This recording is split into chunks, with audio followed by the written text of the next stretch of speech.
¿Qué tal? Bienvenidos a The Girls Vlog.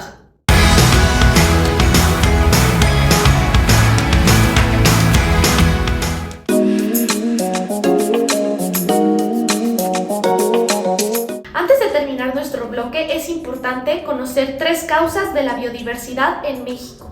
Es la ubicación geográfica, la orografía, que es la presencia de sistemas montañosos, y el endemismo, que, quiere decir que contiene especies aisladas. Ahora, lo que viene es muy de sentido común, pero aún así es muy importante. Los factores asociados a la pérdida de la biodiversidad, que es, por ejemplo, la deforestación, la pesca irracional, la contaminación ambiental, el crecimiento de la población, etc. Y las consecuencias de las actividades humanas que dañan los ecosistemas, como por ejemplo son la lluvia ácida, el efecto invernadero, la pérdida de la biodiversidad y la reducción de suelos fértiles. ¿Qué es el calentamiento global? Es el incremento en la temperatura del planeta por la producción excesiva de dióxido de carbono, gas metano, óxidos nitrosos, entre otros, por diversas acciones humanas, como por ejemplo la quema incontrolable de combustibles, actividades agrícolas, rellenos sanitarios, etc. Bien, también tenemos un efecto similar que es el efecto invernadero. En él, las concentraciones de los gases contaminantes se disparan, lo que en consecuencia trae alteraciones climáticas como el aumento e intensidad de inundaciones, huracanes, tormentas, desertificación y deshielos. Es por eso que siempre decimos, es que el clima está cada vez más loco. Esto es gracias al calentamiento global que provoca el efecto invernadero. Vamos a ver algunas fuentes de energía, como son la eólica, que es del viento, la solar del sol, la hidráulica, la geotérmica, que tiene que ver con el calor de la tierra, y la oceánica de los océanos. Revisemos otro concepto.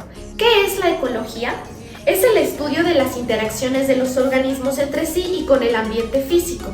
La unidad de estudio es el ecosistema. Ahora practicaremos 4 conceptos importantes de la ecología, que es la población. Es el conjunto de individuos de la misma especie que habitan un lugar determinado. La comunidad es el conjunto de poblaciones en un área determinada. El ecosistema es la interacción entre los seres vivos y el medio donde viven o se desarrollan.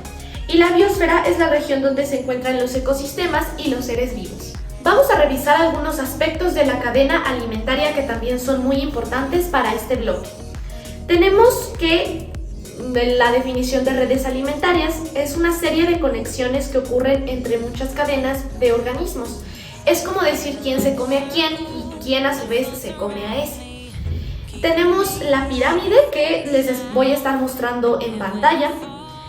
Bien, el nivel 1 son los productores o autótrofos, que son organismos como las plantas y las algas que obtienen su energía de la luz solar. El nivel 2 están los consumidores primarios o herbívoros, que son aquellos que se alimentan directa y exclusivamente de los productores, que en este caso son las plantas, por ejemplo. En el nivel 3 se encuentran los consumidores secundarios o carnívoros, y son aquellos que se alimentan principalmente de consumidores primarios. En el nivel 4 están los consumidores terciarios, que son organismos que se alimentan de otros carnívoros, y los desintegradores, que son aquellos que transforman la materia en inorgánica. Pueden ser las bacterias, los hongos, las lombrices, etc. Ahora checaremos qué es un proceso biogeoquímico. Es el proceso por el que el nutrimento se reutiliza en el ecosistema y en el que participan factores bióticos y abióticos. Por ejemplo, el tema de la cadena alimentaria o de las redes alimentarias está muy ligado a este ciclo biogeoquímico. Pero a continuación vamos a ver el ciclo del agua y el del nitrógeno, porque hay ciertos aspectos importantes a considerar. En el ciclo del agua consideramos 3 etapas, que es la evaporación, en donde el sol calienta el agua líquida y la convierte en vapor. La condensación, en donde el vapor de agua se condensa en gotas o cristales de hielo. Y por último la precipitación, que es la caída del agua sobre la tierra o la lluvia. Aquí observamos un esquema, a continuación se los voy a poner, en donde podemos observar el ciclo del agua explicado paso a paso. No es demasiado importante estudiar así cada parte del ciclo del agua, pero sí tener en cuenta los 3 primeros procesos, que es evaporación, condensación y precipitación. A continuación tenemos el ciclo del nitrógeno. Dentro de este ciclo podemos observar este esquema que les voy a estar mostrando en pantalla, y que obviamente tiene que ver con algunos otros elementos, como por ejemplo los aminoácidos y las proteínas, las bacterias nitrificantes, que pues son necesarias para transformar el nitrógeno. Por último, recordemos que para cuidar el ambiente es muy importante tener una economía sustentable o sustentabilidad ambiental, que es la administración eficiente y racional de los recursos naturales. Así que recuerden este concepto, aunque bueno, ya vimos lo más importante de este bloque. Vamos a pasar al segundo a continuación.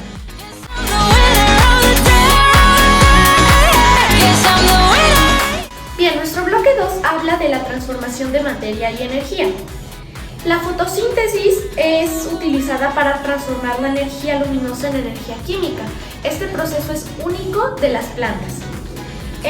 Bueno, también tenemos los dos tipos de organismos, que son autótrofos y heterótrofos. Los autótrofos producen su propio alimento, como son las plantas, por ejemplo, y los heterótrofos dependen de otros seres vivos para llevar su alimentación.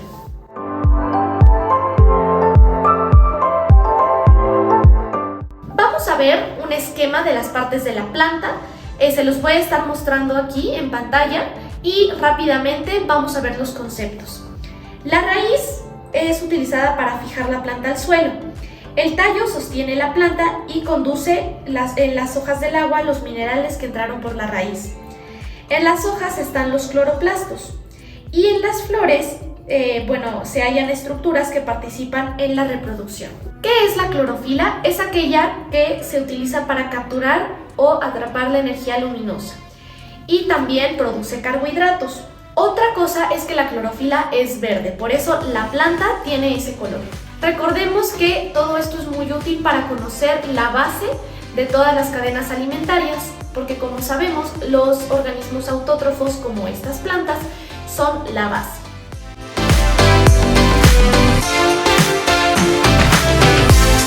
Las plantas tienen dos etapas: la fase luminosa, que es donde la energía se transforma en energía química ATP, y la fase oscura, en donde se produce la glucosa en el estroma. Tenemos aquí la imagen de este proceso, donde se encuentran los tilacoides, cloroplastos, el estroma, entre otros conceptos. Ahora vamos a checar 4 tipos de respiración en los organismos vivos. Tenemos las tráqueas, que llevan el aire directamente a todo el cuerpo y son propios de los insectos. Las branquias son membranas protegidas por una tapa ósea y son propios de los peces. La piel es propia de la lombriz de tierra porque respiras a través de ella. Y en los estomas, son propios de las plantas y están ubicados en las hojas y en los tallos. Ahora, los seres humanos tenemos el aparato respiratorio, que consta de diversas partes: las fosas nasales, la faringe, que es aquella que conduce el bolo alimenticio, la laringe, en donde se produce la voz, la epiglotis, que impide el paso de los alimentos hacia los pulmones, o sea, que no se vaya a ir algún trozo de comida a los pulmones y con ello nos podamos morir. La tráquea, que conduce el aire inspirado dentro de la cavidad torácica, los bronquios, que conducen el aire inhalado y desalojan el aire respirado, y los bronquiolos, que dividen a los bronquios. Por último, los alvéolos, que permiten el intercambio gaseoso, y los pulmones, que son órganos blandos y esponjosos donde ahora sí que llega la entrada y salida del aire, o sea, como que da la vuelta ahí y otra vez se regresa.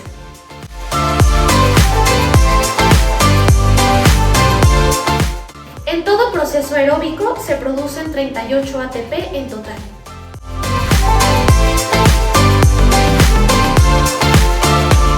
También hay algunos tipos de respiraciones sin oxígeno, que se llaman tipos de respiración anaerobias, o sea, en ausencia de oxígeno. A partir de la glucosa obtienen energía por medio de la fermentación.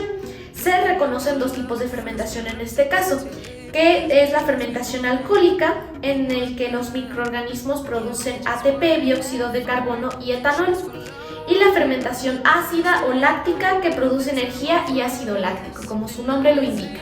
¿Qué es el ciclo del carbono? Es el proceso final de la respiración y de los procesos de combustión, además de la formación de glucosa.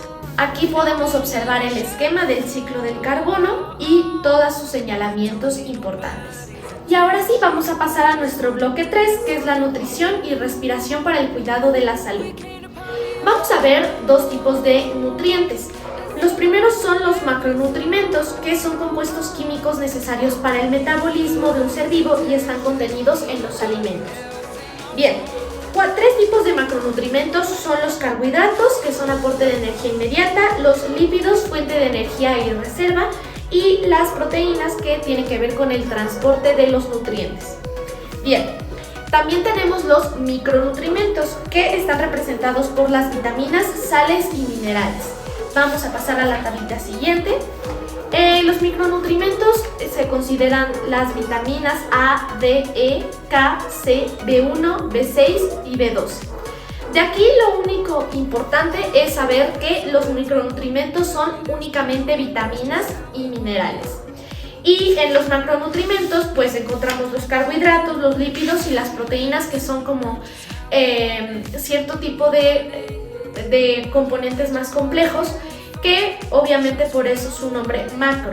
Ahora, los minerales y las sales intervienen en la composición de los tejidos, conservan un equilibrio en la hidratación, en procesos metabólicos vitales también, y sirven para el mantenimiento del equilibrio químico y eléctrico.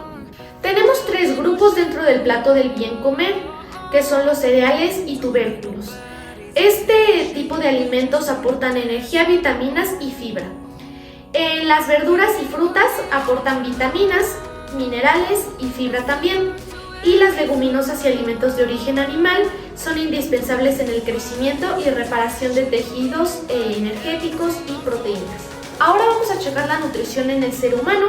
Tenemos diferentes tipos de sistemas dentro de nuestro cuerpo. El digestivo se refiere a la desintegración del alimento, absorción y asimilación del alimento por las células del cuerpo. El sistema circulatorio tiene que ver con el transporte de alimento. El respiratorio obtiene el oxígeno y el excretor filtra hasta la vejiga las sustancias de desecho.